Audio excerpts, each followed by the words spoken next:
Okay. So first of all, I want to thank you for joining me today. And my name is Mark Phillip, and I'm an application engineer with Studica Incorporated. Studica is an academic reseller. So we basically sell software and hardware to primarily schools all across the country, as well as in a couple of different countries. We've been doing this for a little over 30 years, and so we do have a lot of experience in this realm. And today I'm going to be talking about a language learning software called Babbel, and kind of talk about why it might be useful for you in your classroom or at your school. And we'll also talk a bit about some of the statistics surrounding language learning currently, specifically in the United States. So again, my name is Mark Phillip, and my contact information here is my email address if you need to contact me for any reason. And you can also see our website at www.studica.com, which will be posted at the bottom of every slide. So with that being said, I'll go ahead and get into it. All right, so the first thing I want to look at is why is language learning important? And I'll kind of look into different sections here as we go through the presentation. So I'm going to look at the fact that the number of bilingual speakers in the country is increasing, and what does that mean for language learning. I'm also going to look at language requirements at the higher education level and why that matters for K through 12 as well as colleges themselves. And I'll also be looking at the trend of globalization, and I'll talk more about that when I get there in case you're unfamiliar with the term at all. But basically we'll be looking at why is how the global economy is shifting and changing, and why that means bilingualism is on the rise. And then one side note here that I won't dive into very much is the health and well-being aspect. There's numerous studies that have been conducted that basically show that bilingual individuals do get numerous perks in their cognition, including better attention span, better able to problem solve, as well as the ability to adapt to new information quicker. And then there's even some studies that have shown relation to things such as later onset of dementia or Alzheimer's, for instance.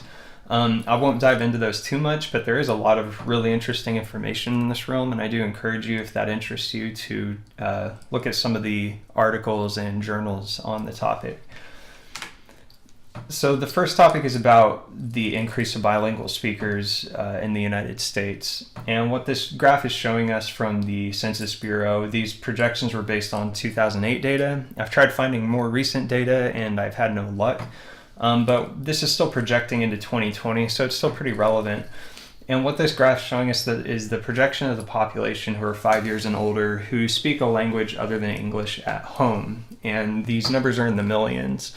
So what we see here is essentially an upward trend from 2010, 2015 to 2020. We're just seeing a steady increase in the number of people who are speaking a second language at home. And by 2020, they're looking at roughly 71.8 million people. And if my math is kind of in the ballpark, that's like a fifth of the population. So it's rather significant. And what this means is that there's going to be an increased demand for bilingual education, especially as more and more people are speaking multiple languages. It's going to essentially, at some point, it's going to become kind of the standard, and more people who maybe aren't bilingual, that is monolingual individuals, will probably start looking into how they can start learning other languages so that they can communicate with their peers or their friends, or just conduct business in a more efficient or meaningful way. So this is one trend that we think is going to be driving more demand for bilingual education, which is going to increase the demand at the K through 12 level as well as the higher education level to provide these kinds of courses for students. So on the topic of language requirements, what we're referring to here is essentially language requirements at the higher education level. And so the Modern Language Association found a statistic that states approximately 50% of higher education institutions in the U.S. have a language requirement. That's that's a large number. There's a lot of higher education institutions in this country, and 50% of them basically require you to take some sort of language course to actually get your undergraduate degree, and even up to graduate level degrees. So for the K through 12 schools, why is this important? Well, if you're wanting to prepare your students for success in their their higher education lives, my words left me there for a moment.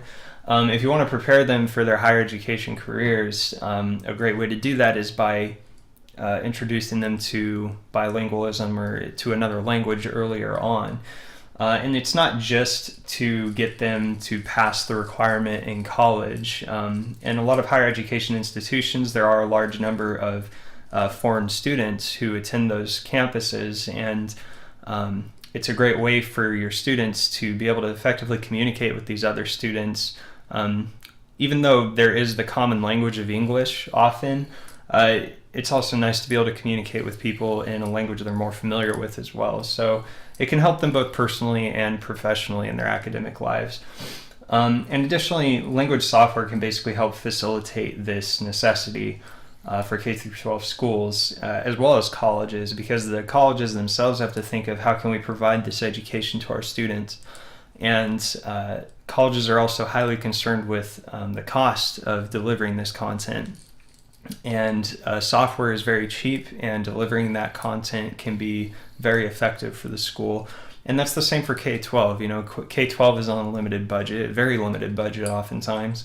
And many administrators and faculty have to be thinking about how can I deliver, meaningful language education without a lot of money to work with. So this graph is showing us the percent of institutions in the United States that have some kind of learning outcome related to language learning. And we see that this requirement is spread across every type of degree. And so we're not just talking like a bachelor's degree even. We're even talking at the associate's degree level. 46% of colleges in 2011 required you to take some kind of language course to actually get an associate's degree. So it's not just your 4-year, 6-year, 8-year degree. It's even down to your 2-year degree. More and more schools are requiring this in some form. So another thing that's driving demand for bilingual education, or language learning, I should say, is globalization and the job prospects that come with that. And for those who may not know, globalization is basically a term that refers to the global economy, or at least the opening up of the global economy, and basically the United States doing business on the world market with numerous other countries and allowing businesses to, like American businesses, for instance, to operate overseas. And this has been pretty much the standard since I think the 80s or 90s, were when some of the first free trade agreements were opened up. And this has basically been driving bilingualism pretty heavily, because more and more companies are looking for more and more people who can speak different languages so that they can do more business overseas. And what's interesting about this phenomenon is that the demand for these jobs is actually spread across every basically socioeconomic class. It's not just, say, low wage or middle class jobs. It's even up to the higher class, upper higher wage classes as well. What this graph here is showing us is the number of online job listings for workers with bilingual skills between 2010 and 2015. So basically like a job listing that has a requirement that says you speak another language. And we've seen this number more than double since 2010. And I do want to point out that some of those numbers might be related to more proliferation of things such as social media, or more job hunting websites that have been developed since 2010 into 2015. But in general, I don't think that the creation of such platforms would account for such a massive difference. I think it's just that over time, as more of these emerging economies have opened up for trade and things like that, we've just seen a lot more demand for these kinds of jobs. So what these graphs are showing us here on the left is we have the change in the share of jobs targeting bilingual workers, again from 2010 to 2015. And this is showing us how this demand is spread across the spectrum of socioeconomic income, essentially. And we rate this into categories of prestige: lowest, low, middle, high, and highest prestige. And prestige is basically a measure of how people perceive a specific type of job. So your high prestige might be like a brain surgeon, right? Like most people are going to consider a brain surgeon to be high prestige. Your lowest prestige might be like a custodian, for instance. A lot of people might have a view that custodians are a low prestige job, or some kind of manual labor job, for instance. But what we're seeing is that this demand is spread across all of these platforms relatively evenly. And probably one of the more interesting data points, I think, is that we actually see the biggest increase in high prestige. And I think a lot of people tend to think it's generally lower prestige jobs where bilingualism is favored. But with high prestige, we're actually seeing this is probably largely driven by banking, because if you look at the graph on the right, we're actually seeing employers with the largest share of bilingual listings, and a number of these corporations are banks. And so as many of these economies overseas are opening up, more and more people are developing businesses, making a lot of money. They're looking for places to put that money. So a lot of these banks are now operating all over the world, and they need basically representatives from that bank to be able to communicate with the individuals in these other countries, as well as navigate the cultural norms of those countries. And that's a big part of it as well.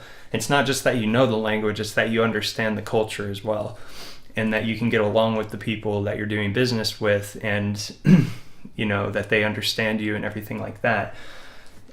And so what we see is not only a large number of banks, but we also see a large number of insurance companies, as well as data carriers like T-Mobile and AT&T. So these are all really big businesses that are doing basically multinational business.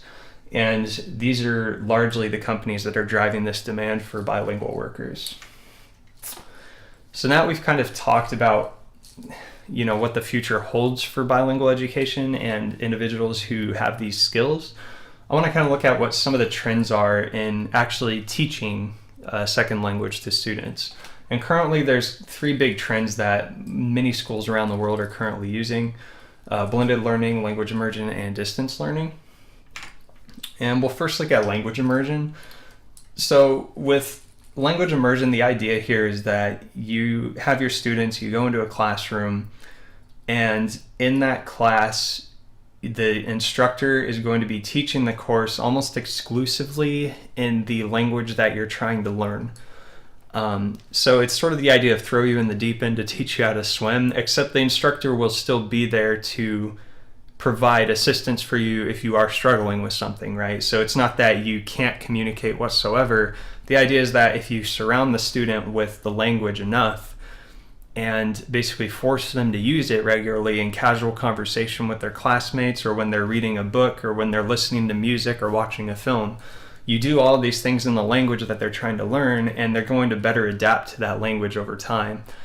And this has been a very popular approach. It's widely used in a number of European countries, and it's been starting to get adopted a lot more in the United States, which is what this graph down here is showing.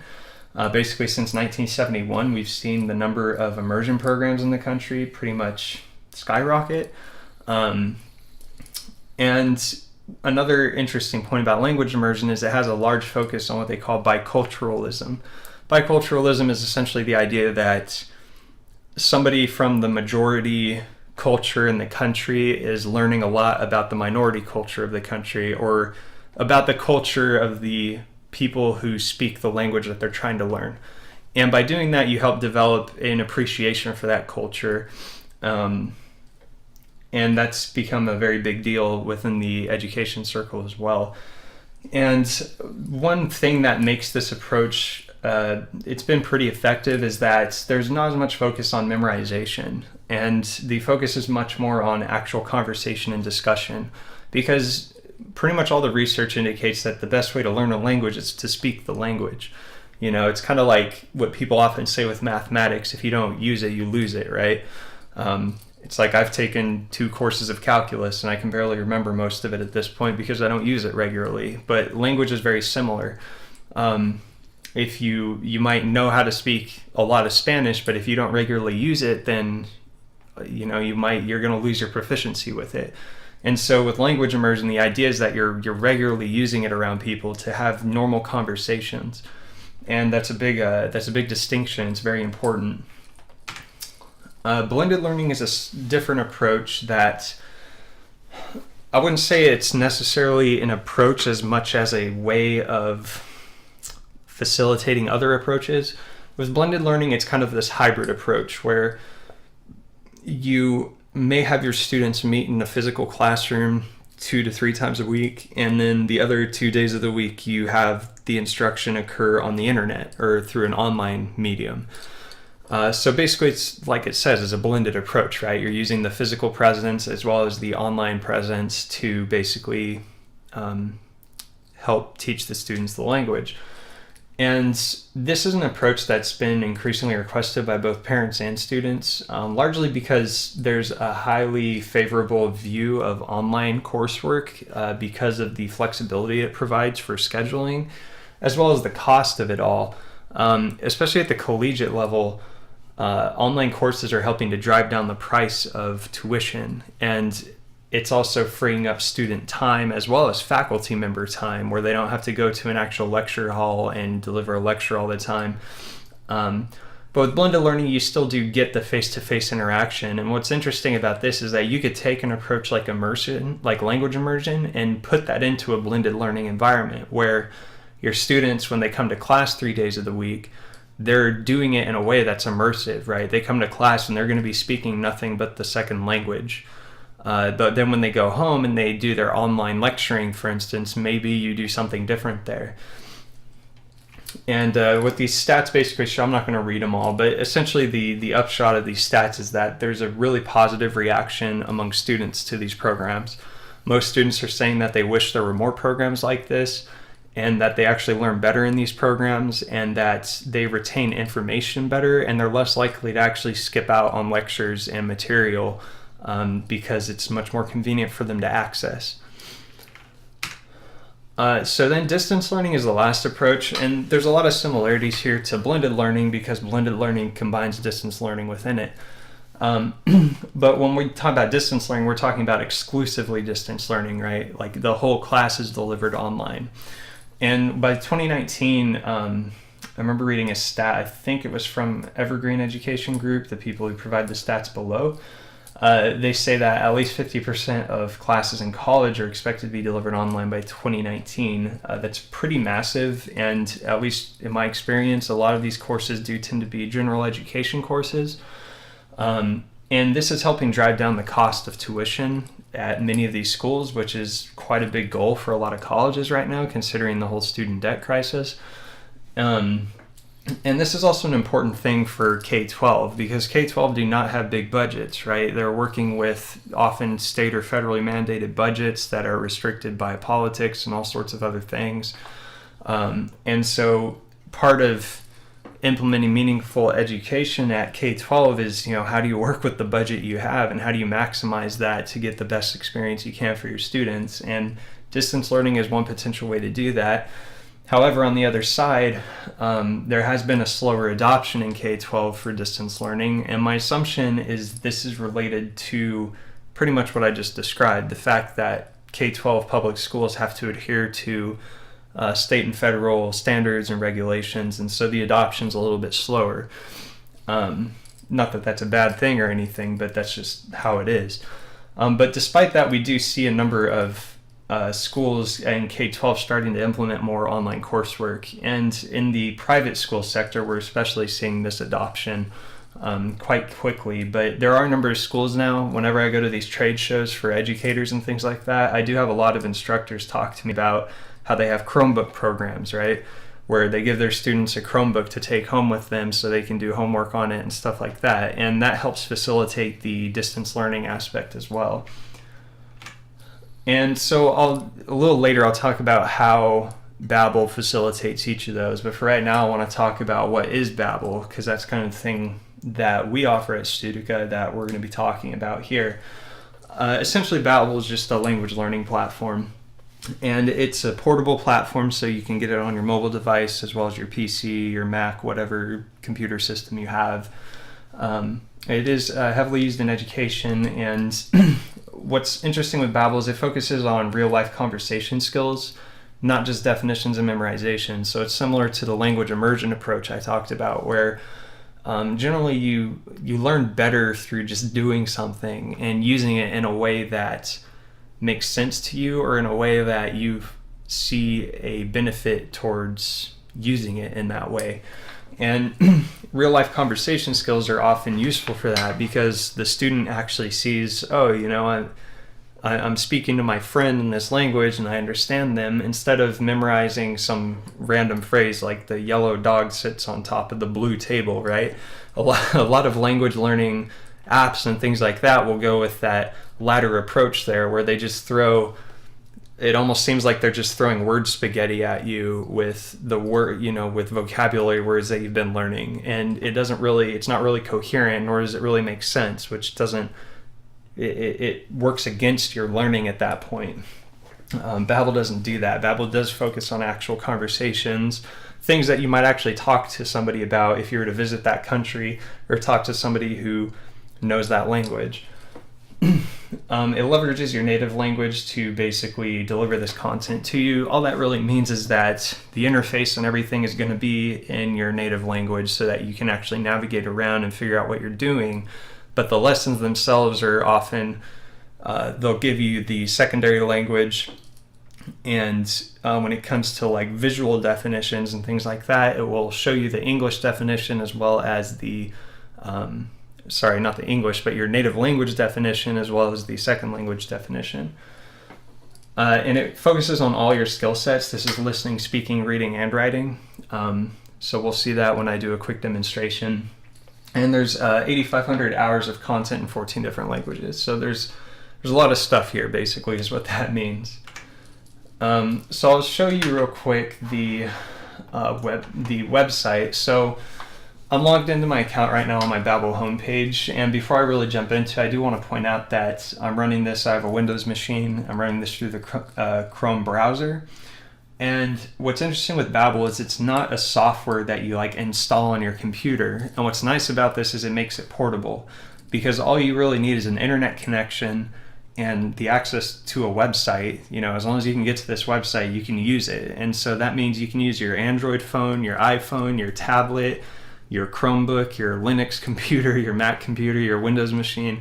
You could even probably, I haven't tested this, so I don't want to say it though, but you could probably even use your smart TV if you have a browser on it. I don't know why you would, but that might exist. But yeah, the point is that your interface is always going to look like this on all your devices. So if I came here on my iPhone, I'd pretty much get this same thing, the same layout that we have here. It's just going to be condensed from my screen, right? Because I have a big old wide monitor here on my desktop, and my iPhone's like 5 inches wide, so or 5 inches diagonal.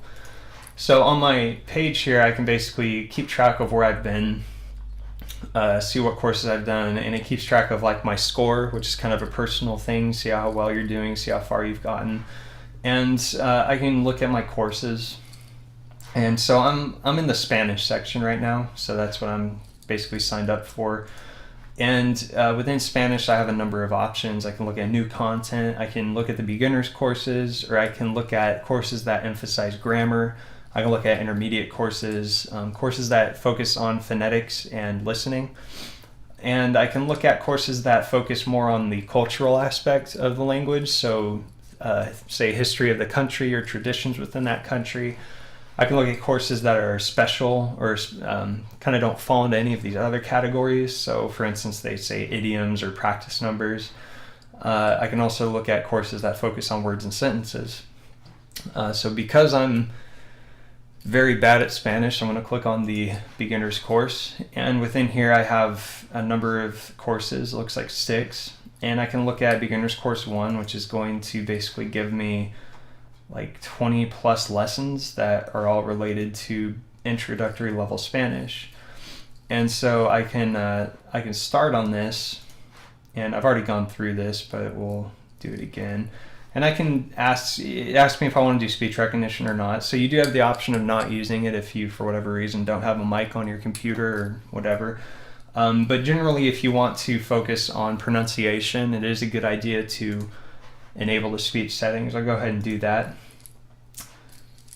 Hola, And so what we start with here is basically we get a number of pictures, and it's focusing on the first picture here, which is hola, which is hello in English. Hello in Spanish, I should say. And the picture is there to kind of associate some visual reinforcement of the word, right? So we see two men handshaking, like greeting each other, like hello.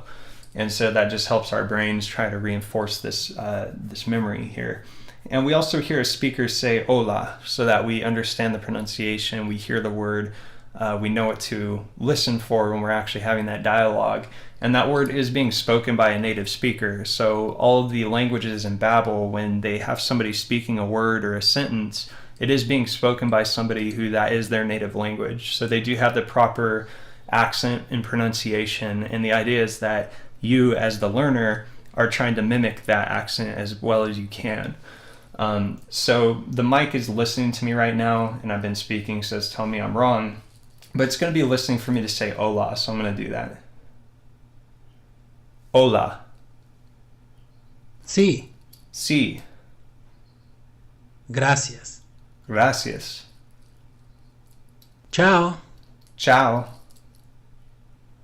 And there we go. So I got all those right. If I messed up the pronunciation or I said something completely wrong, it would have told me to try again, right? So I can continue to the next part, and then this is going to reinforce kind of the visual aspect as well as a little bit of memorization. So I'm trying to look for the word that corresponds to hola, which is going to be hello. So I click that, and then sí is yes. Sí.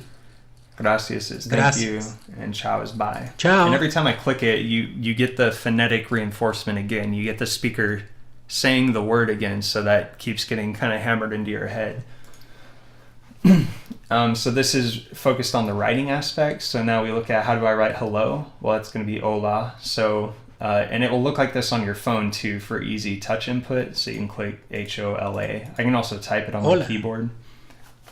C. And they provide for you the characters that might not exist in your language. So with C, they have the Latin I. That's not something I could easily put on my keyboard, so I could just click the button. So here I can do gracias. Gracias.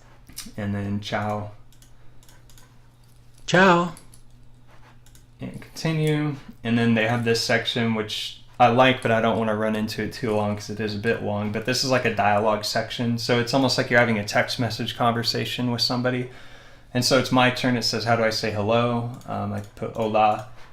Hola. And then it's like somebody else talking, and I'm looking for the word hola again. Hola, yo soy Lucía. And what's interesting with this Yo soy Juan. is that they actually have... ¿Es usted la nueva vecina? Yeah, so they actually have the speakers having this conversation back and forth with words that I might not even know yet, but they do provide the definitions so that I can kind of get used to that. And it basically just asks you to fill in where you need to fill in. And it only asks you the words that you know. So stuff like bienvenida, that's not something I know, so that's something they fill in for me. Now I can do gracias. Whoops. Gracias. Yeah, and so you kind of go through this conversation. And again, this is trying to reinforce, like, if you're to actually have a conversation, you start with your pleasantries of saying, hello, I'm Juan, I'm this person, what are you doing today, etc. So it's not some weird phrase like the brown dog stands on top of the yellow table, right? You actually have people conversing here, and that's something that a lot of people can see as being relatable, which helps you better learn the material, I think. So I'll back out of this because that's kind of the gist of it. Most of the courses will follow a similar format, and there will be more focus on phonetics, speaking, reading, writing as you go along.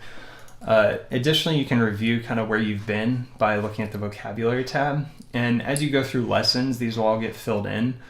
And so we can actually see basically all the definitions that we've come across so far. So I look at what is you in English. The informal you would be tú, and I can listen to it. Tú. Hear it played back to me. I can look at he is going to be él. Él. And I can't say it right, but that's something I can work on by continuously listening to how the speaker says it. Yes is si, hello is hola.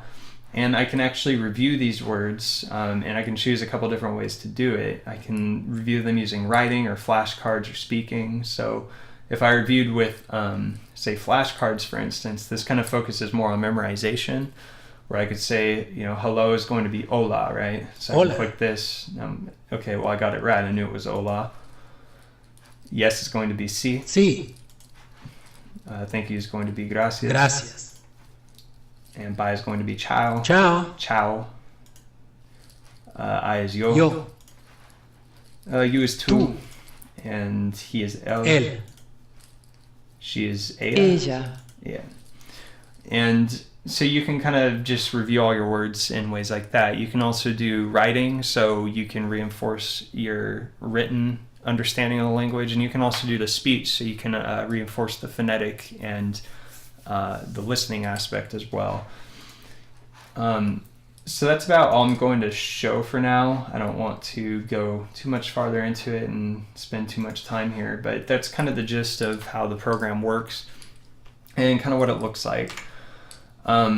So the way that Babbel kind of gets you to mastery is that they do have courses designed for all levels of learners. So you might have seen when I was looking at the courses there, not only did I have beginner level, but I had intermediate level. I had sections about grammar, and sections such as grammar are actually intended for people who actually can speak the language decently, and it's there to help them reinforce proper grammar of that language.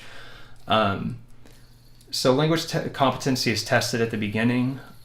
So when you first start using Babbel, you'll basically be given a comprehension test that will determine if you know any of the language at all, or if you know nothing, or if you're an intermediate level. And then from there, they'll basically make a recommendation on where, what you should be studying or what courses you should be taking. And you don't necessarily have to go with their recommendation. It's exactly that. It's a recommendation. So maybe you want to start at the beginner level. That's fine. But Babbel does try to help you find the pathway that you should be taking. And as I mentioned earlier, there are more advanced courses as well. So it's not just for new learners. It can even be for people who have a solid grasp on the language, who are just trying to fine-tune what they understand. So Babbel's effective. Some of these points I've already kind of touched on, but we have interactive dialogue for relevant content. So we did see kind of in that conversation section, we have a very basic back and forth simple conversation, including pleasantries as well as introductions. Something that you might actually use. If I, for instance, I'm trying to learn Spanish and I want to go to Mexico, for instance, that might be something I would actually encounter when I go to Mexico and speak with someone, right? I might say, hi, how are you? Oh, my name's Mark, and I'm looking for the hotel or whatever. I'm looking for a gas station, something like that. The lessons are voiced by native speakers, and this is a big benefit because one of the harder things that most linguists have found in their research for especially older people to adapt to when they're learning a second language is getting the inflections and the accents right in their speech. And this is actually very challenging. And when you have content that's actually voiced by native speakers, you can really focus on fine-tuning your accent and doing what you can to make sure that your pronunciation is as close as you can get to what a native speaker might have. Speech recognition will help you, like I just said, with pronunciation, so that's a big benefit. There are curated review sessions like we saw with the flashcards, and these are helpful for memorization aspect, where if you're, maybe you feel weak about a certain word or a set of words, you can kind of go in there and just hammer away at them and make sure that you get them stuck in your brain. What's nice as well as Babbel is that all the lessons are about 10 to 15 minutes long. And so this is really beneficial for people who might have busy schedules. This is especially true at the collegiate level, where students might have family or work or maybe both outside of their academic life. And so having a hectic, busy schedule, it's nice to be able to take 15 minutes and do a whole lesson. So basically in that way, it's highly flexible. And it's not like this huge commitment, but it is highly effective at the same time. And again, I've touched on this point multiple times, but we have relevant content that is useful for real life, like the conversation, again, back to my brown dog on top of the yellow table analogy, that's not very helpful, right? So we have more relevant content than that. And one of the big things that is useful with Babbel is the portability, the fact it's available anytime, anywhere. If you have an internet connection and some device that can connect to that internet and get to the Babbel website, you can use it. And that's really useful, especially in the school setting where students might have a totally different computer at home than they're using in the classroom, or they might not even have a computer at home. They might only have a phone, right? Or they might not even have a phone. Maybe they have to go to the library to use a computer. That's fine. As long as they can go to the library, get on the internet, and go to the Babbel website, they can do it. And that point kind of flows into this slide as well. I mean, why do educators choose Babbel? The portability is a big deal. The fact that you do have so many students with so much different hardware, how do you give them a one-size-fits-all solution? Well, there you go. It's also very affordable, and this is a big point, is a lot of people might wonder, well, I'm just going to use a free app or like a free phone app in my classroom, right? But the problem with a lot of the free apps is you have the in-app ads, right? Ads that you have no control over. You can't control the content that they're displaying, which could be potentially bad for, especially in the K through 12 section, where something inappropriate might show up and on a student's device, and that's something you'll have to deal with. Additionally, another problem with some of the free apps that I've used is that they lock you out if you, say, miss a question too many times, and then they basically tell you have to pay us money to get all your energy back, or you have to wait like 3 hours to do it again. And that's a bit ridiculous. Like, you can't expect your students to get every question right all the time, and then if they don't, they're going to get locked out for like 3 hours. What if they have to go do something in 3 hours and they can't do their homework in time? Schemes like that are littered all over the place in the free app market, and those kinds of things I don't think are very conducive for education. And additionally, most of those apps have no quality control or no real content control, so you don't really know what kind of terminology that your students might be learning, and you don't really even know if the terminology is accurate or that it's really been curated by anybody, because a lot of those apps will actually rely on user-generated content. So while there may be some quality control over offensive material, right, so making sure nothing obscene or offensive gets put into the content, there's really no guarantee that what the students are learning is really relevant or useful either. Whereas with something like Babbel, you actually have professionals and native speakers and people working on this content and providing you content that they've spent hundreds of hours fine-tuning and making sure is relevant and necessary. Additionally, you don't get the ads, you don't get any of these in-app free app marketing schemes of like pay us $3 now so you can keep learning sort of thing. You don't get any of that. It's like a small one-time cost and you get everything. That's it. The progress is also synced among all your devices, so everything I do here on my computer, I could just as easily open it up on my phone right now and I would be at the same exact spot on my account. And so I'll talk a little bit about how they fit the learning trends. So when we talked about language immersion, one might think that you don't necessarily need software for a language immersion environment, but I would say that, how do you deliver meaningful homework assignments to your students with a language immersion approach? Because you can't really guarantee that your students are going to go home and speak their second language to their friends and family who probably all speak their native language. So you need a way of kind of tracking their progress or making sure they keep up their chops, so to speak, while they're away from the classroom, and providing homework through software is a great way to do that. You tell them, do 2 lessons on Babbel this weekend and, show me your progress sort of thing. And that's a great way to keep them sort of up on their language while they're not in the classroom being immersed in the language. For blended learning and distance learning, software is arguably a requirement because of the online aspect. One of the best ways to deliver this content through the internet is with software, because that's how everybody's interacting with the class to begin with. like in blended learning, when you're actually going to the classroom, maybe you don't need the software, but the 2 or 3 days out of the week where you're doing your lectures from home and everything like that on your computer, a great way to supplement that the lectures and the learning content is through the use of the software. And with distance learning, I mean, everything is exclusively on the computer in that environment. So you do need some way of, testing the students, making sure that they're keeping up with it, and providing assignments to them. And language software is great for that. So something that's relatively new is that Babbel is working on a license management system, and they currently have a beta feature out that we just got wind of recently. And this is something that many schools do often require, or that they need, which is basically a centralized solution for their licensing.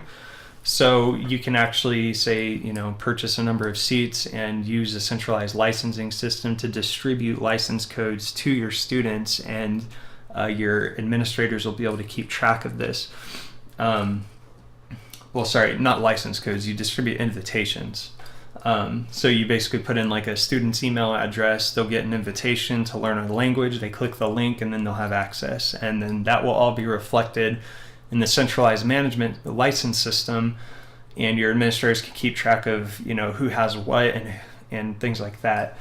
Again, I did say this is in beta stages currently, so there is improvements that will be made over time, and it is available upon request. So if that is something, if you do end up needing this solution for your school for whatever reason, that is something that you would talk to us about, and we would look into getting that set up for you.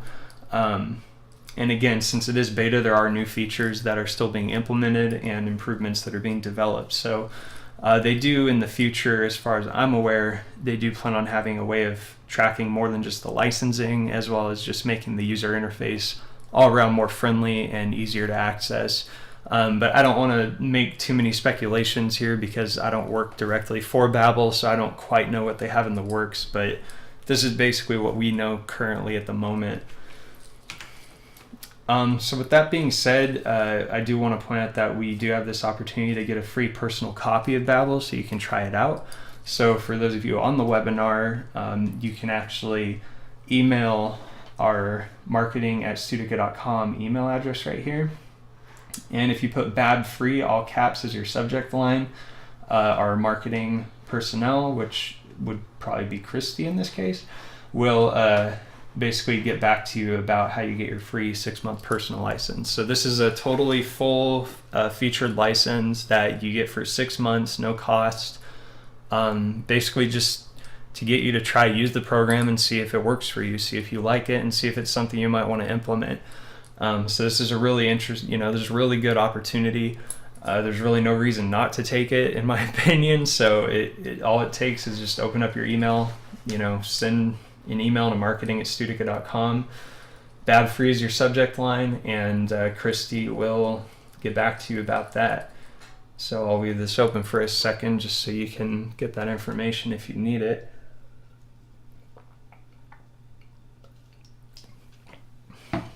Again, it's marketing@studica.com, Bab free as the subject line. And I'll move forward. If you need me to go back to that for any reason, just let me know. At that point, I think I'll open it up to any questions that you may have. If you have questions, please use the chat feature on the Join Me menu. So the little chat bubble, second icon from the left. And just feel free to ask those questions. I'll do my best to answer the questions. I can't guarantee I have an answer for everything. But if there's something I can't answer, I will try and follow up with you on that. So I'll leave it open for questions here for about a minute.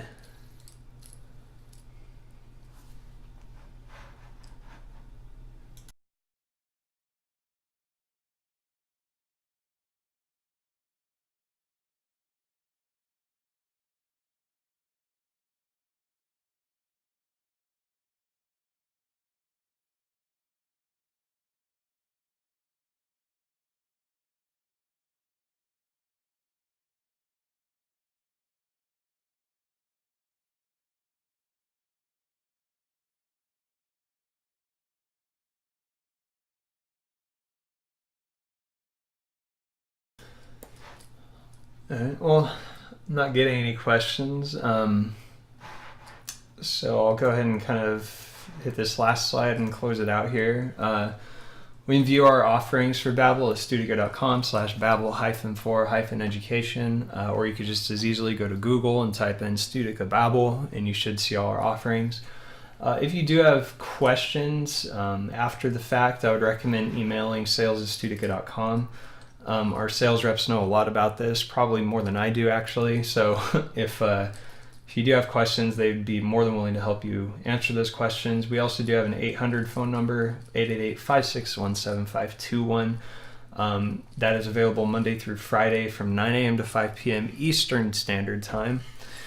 And we do want to point out that there will be a follow-up email sent with more information about Babbel, as well as a recording of this webinar that will be sent to everybody who signed up. And so if you want to show it to anybody else who might be interested, feel free to do so. And with that, I think I'll go ahead and close it up. So I want to thank you all for joining me today, and I hope you all have a great day. Thank you.